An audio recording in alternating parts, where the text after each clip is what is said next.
Our minds love fireworks. One spark of worry can explode into a whole sky show.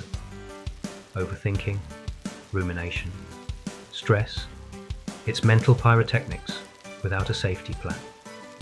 We think replaying every angle will protect us, but really, it just burns our energy. That's the trick of the mind. Fire feels powerful, but it also scorches. Reflection is healthy. Rumination is when reflection refuses to leave the bonfire.